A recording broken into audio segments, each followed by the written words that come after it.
Sailani Baba 786 channel में आप सभी का स्वागत है। दोस्तों, आज की इस वीडियो एक कहानी बताई जाएगी जिसे सुन के हर मुसलमान का ईमान ताज़ा हो जाएगा। इसलिए इस कहानी को कान लगा के सुने। ये कहानी है एक माँ की जिसकी बेटी बीमार थी और इलाज के लिए ना उनके पास पैसे थे ना ही खाने के लिए खाना, लेकिन अल्लाह से इतनी दुआ करती थी कि अल्लाह ने उस माँ की मदद करी। दोस्तों, ध्यान से सुनो कहानी को और चैनल को सब्सक्राइब जरूर करना। एक औरत कहती है कि मेरा आदमी किसी वजह से लंबे समय के लिए गायब हो गया। उस वक्त में एक कम उम्र के बच्ची की माँ भी थी, जबकि मेरा बूढ़ा बाप भी मेरे साथ ही रहता था। हमारी गुर्बत और मुफलिसी बहुत ज्यादा थी और अक्सर हमारे घर में खाने को कुछ भी नहीं होता था। अगर हम दिन में कुछ खा लेते तो रात में हमें भूखा ही सोना पड़ता था। सब्र के साथ हम लोग हर हाल में अल्लाह का शुक्र अदा करते थे। एक रात तो भूख और प्यास ने हमारा ऐसा इम्तिहान लिया कि इससे पहले कभी भी नहीं लिया था। मेरी बेटी को बहुत तेज बुखार आ गया था। बच्ची का बुखार इतनी तेज था कि मैं और मेरे वालिद अपना भूख प्यास सब भूल गए और ऐसी बेबसी और लाचारी इससे पहले कभी भी नहीं देखी थी। बेकरारी जब हद से ज्यादा बढ़ गई तो मुझे अल्लाह ताला की वो कौल याद आ गई कि भला कौन बेकरार की सदा कबूल करता है। जब वो उससे दुआ करता है तो कौन उसकी दुआ कबूल करता है। जी हाँ, कौन है जो भूख, बीमारी, दुख, तकलीफ, परेशानी, मुसीबत को दूर करता है। ये सब सोचकर जब मैं सुबह को उठी और वजू किया, पानी से पट्टी भिगाकर बच्ची के सर पे रखी और अल्लाह के हुजूर नमाज के लिए खड़ी हो गई। 2 रकात नमाज पढ़ने के बाद हाथ उठाकर बच्ची के लिए दुआ की और फिर उसके माथे से पट्टी उतारकर दोबारा पानी से भिगाकर रखी और फिर नमाज के लिए खड़ी हो गई। नमाज के बाद एक बार फिर बारगाहे इलाही में हाथ उठाए, दुआ के बाद फिर से पानी की पट्टी बदली और दोबारा नमाज के लिए खड़ी हो गई। ये अमल मैंने कई बार दोहराया।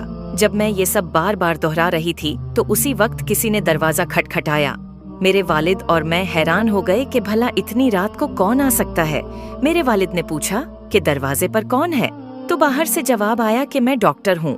ये सुनकर मैं और मेरे वालिद एक दूसरे को हैरान होकर देख रहे थे और सोच रहे थे कि भला इसको किसने बुला लिया।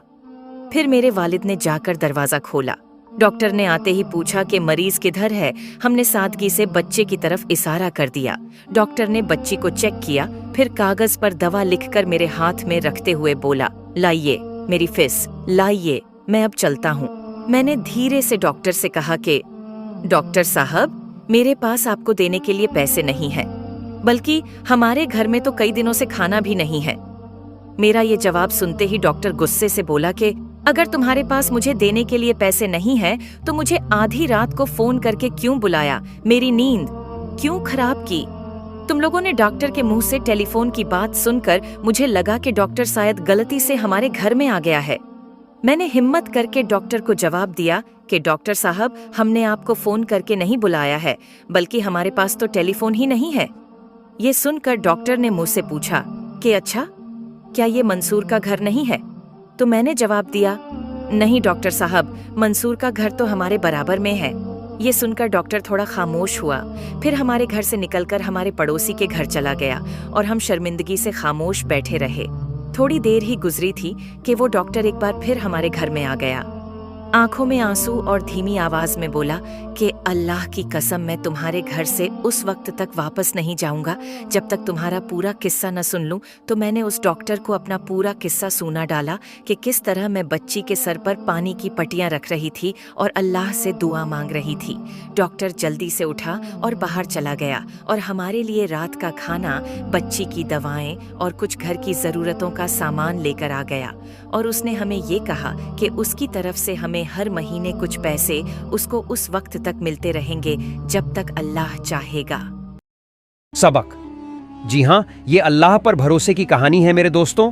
चाहे कैसे भी हालात हों, हमें अल्लाह पर भरोसा रखना चाहिए। यकीनन जो लोग अल्लाह पर भरोसा रखते हैं, अल्लाह पाक उनकी मदद जरूर करता है। अल्लाह हम सबको समझने और हर हाल में अल्लाह पर भरोसा रखने की तौफीक अता फरमाए। आमीन।